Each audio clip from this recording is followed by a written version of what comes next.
Revisão da vida toda, após pedido de destaque de Alexandre de Moraes do plenário virtual para o plenário físico, você vai saber hoje a lista de quem ainda assim terá direito à revisão da vida toda. Se você for novo por aqui, seja muito bem-vindo ao INSS Explicado. Vídeos diários sobre tudo o que acontece no INSS e que seja do seu interesse. Aposentado, pensionista e idoso do Brasil, certo? Se você for novo por aqui, se inscreva no canal, ative o sininho de notificação, seja muito bem-vindo. E se você já conhece, já deixa aquele joinha aqui para nos ajudar, para que o YouTube entenda que esse conteúdo é relevante e leve para muitas pessoas que têm interesse. Afinal, muita gente tem perguntado o que aconteceu, a revisão da vida toda acabou? E eu pergunto para você, você ainda acredita na revisão da vida toda? Após tudo que aconteceu essa semana? Deixa aqui nos comentários aqui a sua opinião. Agora, deixe nos comentários que ao final desse vídeo eu quero saber se você mudou de opinião ou não com o que eu vou mostrar para vocês, certo? Então vamos lá. Quero mostrar aqui para vocês, já mostrei no vídeo anterior e quero mostrar novamente. Quando saiu o primeiro voto essa semana do relator, ministro Nunes Marques, a gente foi aqui pesquisar algumas matérias a respeito e, curiosamente, né, no G1, a informação sobre o voto de Nunes Marques, para manter o voto que derrubou a revisão da vida toda, estava na seção política. Isso diz muito sobre o julgamento, né? É um julgamento totalmente político. Afinal, o direito à revisão da vida toda já havia sido garantido pelo próprio STF e através de uma manobra eles estão tentando derrubar. Porque eles estão tentando derrubar, ainda não derrubaram, diferentemente do que muita gente está noticiando por aí. Ah, acabou a revisão da vida toda, pode jogar a pá de cal e enterrar. Não é assim e eu vou mostrar para vocês de uma forma simples, objetiva e sem juridiquês, para que você entenda exatamente o que está acontecendo. Mas grave isso aqui, ó, essa questão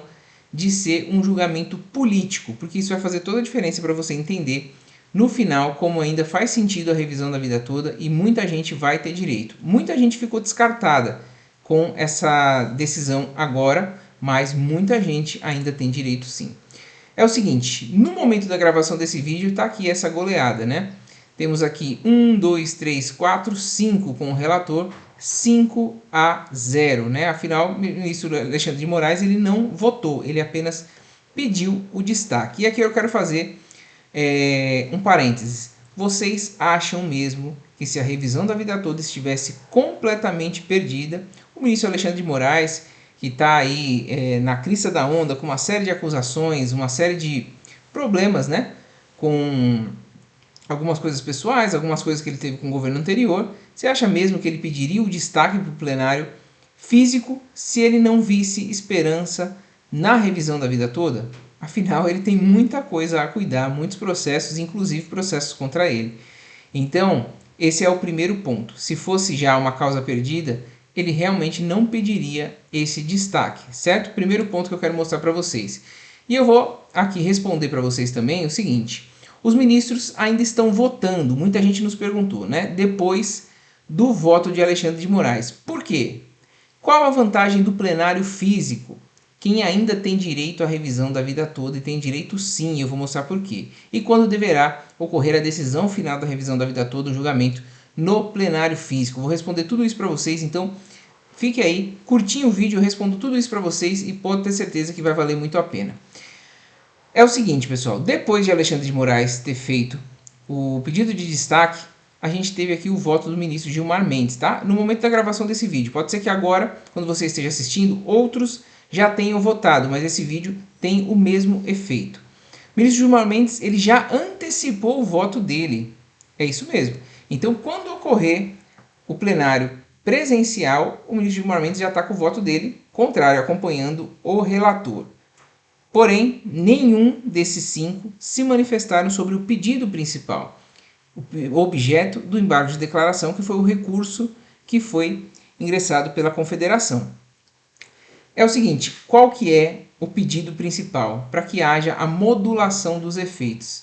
Mas o que quer dizer a modulação dos efeitos? Quer dizer que houve uma decisão, né, extremamente política no dia 21 de março desse ano e até aquela data o entendimento do STF era pela revisão da vida toda, que que os aposentados tinham direito. Naquela data, com o julgamento das ADIs, a gente teve uma mudança de entendimento, certo?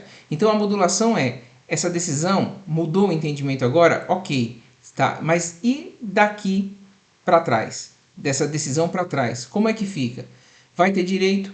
Vai ter direito a atrasados? Vai ter que pagar sucumbência se perder? Tem uma série de questões que ficaram omissas na decisão do STF.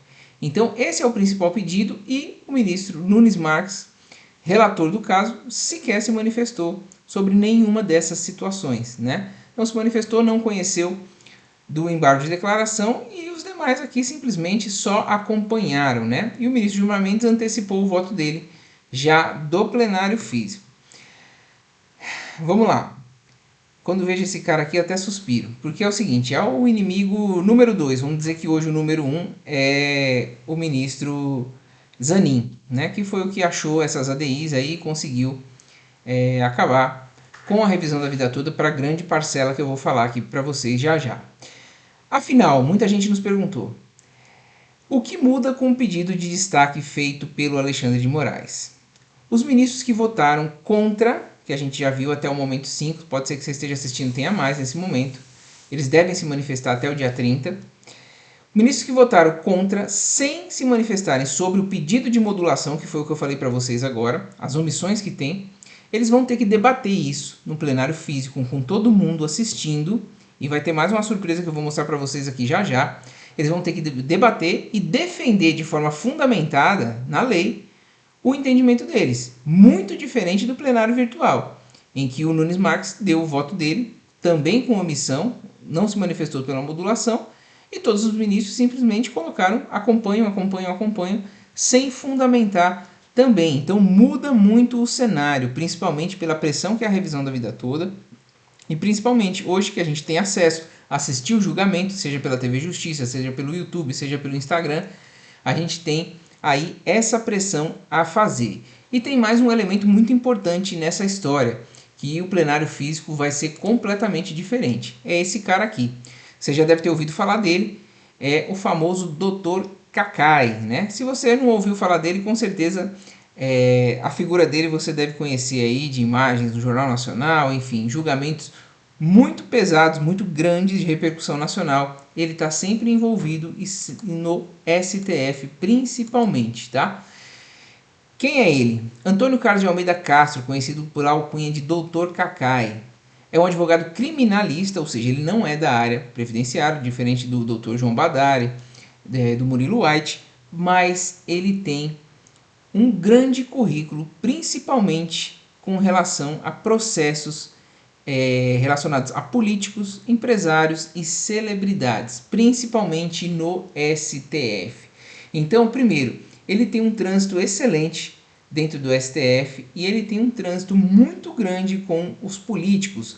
João Badari falou ontem no vídeo dele que há uma possibilidade de Dr. Cacai poder conversar antes até com os ministros a respeito da modulação, porque ele tem esse trânsito dentro do STF, então ele entrou ali para poder atuar e ajudar, ele já fez um vídeo a respeito disso, e inclusive ele pode conseguir aí uma reunião até com o presidente da República, que a gente sabe que esse julgamento, quem está por trás é o presidente da República, desde a época do Bolsonaro e agora com o Lula também, com aqueles números superestimados que eles colocaram, que não tem absolutamente nada a ver.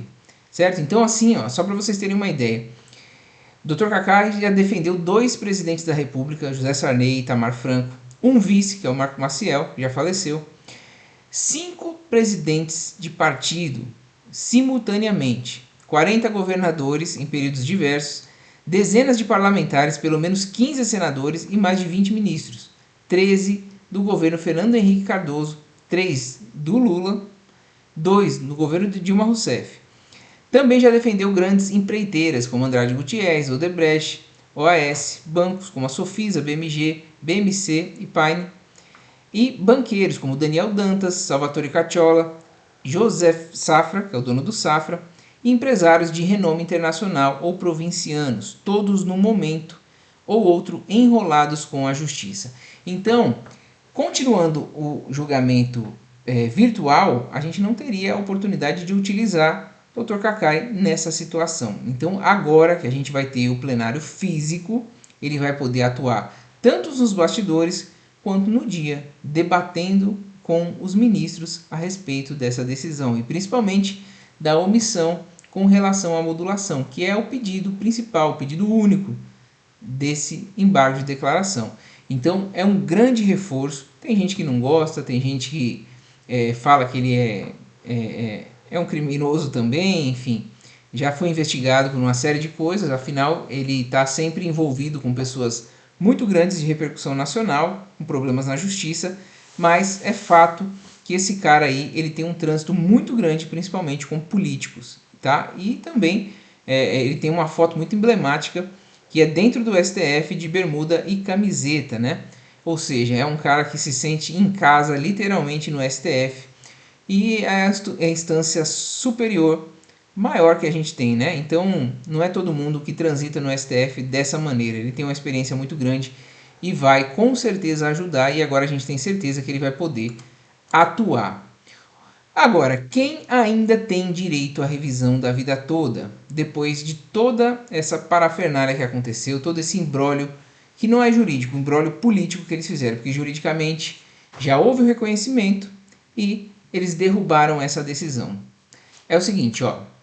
Quem ingressou até 21 de março de 2024 está totalmente amparado juridicamente para ter direito à revisão da vida toda através da modulação dos efeitos, que foi o que eu falei aqui da decisão proferida pelo STF.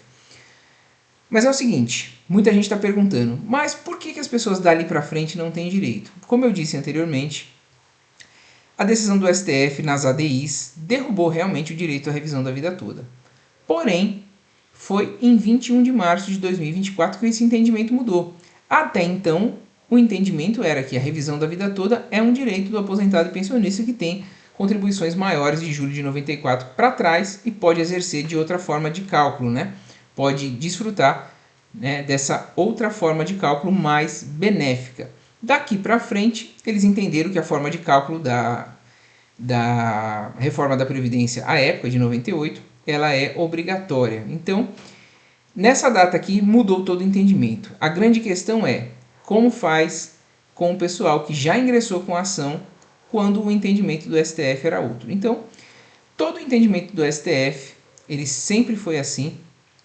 Quando eles proferido em uma decisão, dali para frente muda o entendimento, mas dali para trás o direito é garantido. E dessa vez eles simplesmente estão sendo completamente omissos a esse respeito. Então, juridicamente, você tem direito, assim, é uma questão de segurança jurídica, inclusive para o próprio STF. É uma vergonha o que aconteceu, é um absurdo, e se você perguntar para um ministro, com certeza ele não vai saber responder de forma fundamentada, porque é um jabuti jurídico que eles fizeram nessa situação.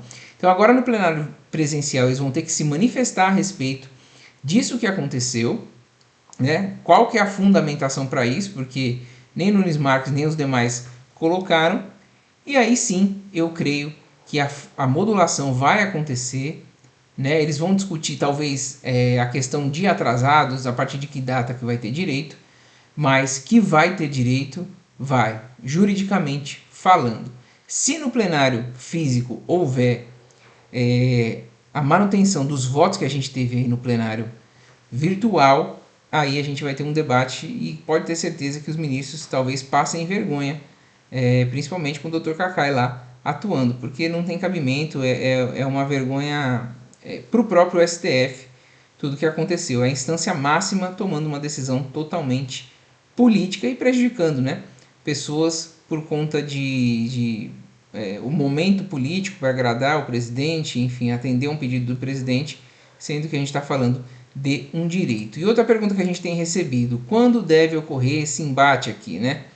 Julgamento presencial. O julgamento presencial, ele não tem data ainda para ocorrer, pessoal.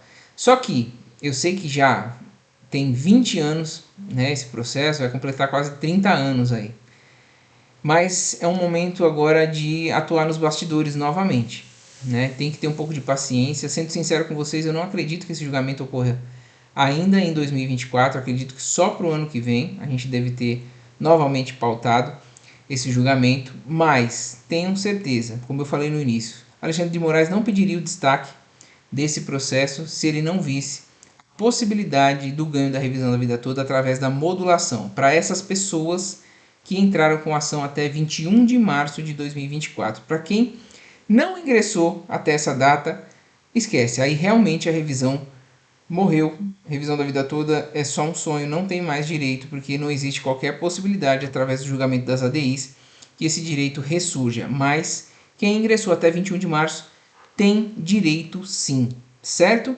Juridicamente falando, e eu acredito nesse direito até o fim, certo? Então, tenha um pouco de paciência, assim que sair uma data de julgamento a gente vai trazer aqui para vocês, mas é hora de atuar nos bastidores, principalmente o que eu falei do Dr. Kakai, fazer esse meio de campo, né? Com políticos e também com os ministros políticos que a gente tem, para que a modulação saia e todo mundo saia ganhando. Aí o governo não vai querer pagar para todo mundo, mas vai pagar para uma parte. Se você ainda ficou com dúvida a respeito da revisão da vida toda ou qualquer outro tema, pode deixar aqui nos comentários. A gente está aqui para responder para vocês. Espero que vocês tenham gostado do vídeo. Um forte abraço e até o próximo INSS Explicado.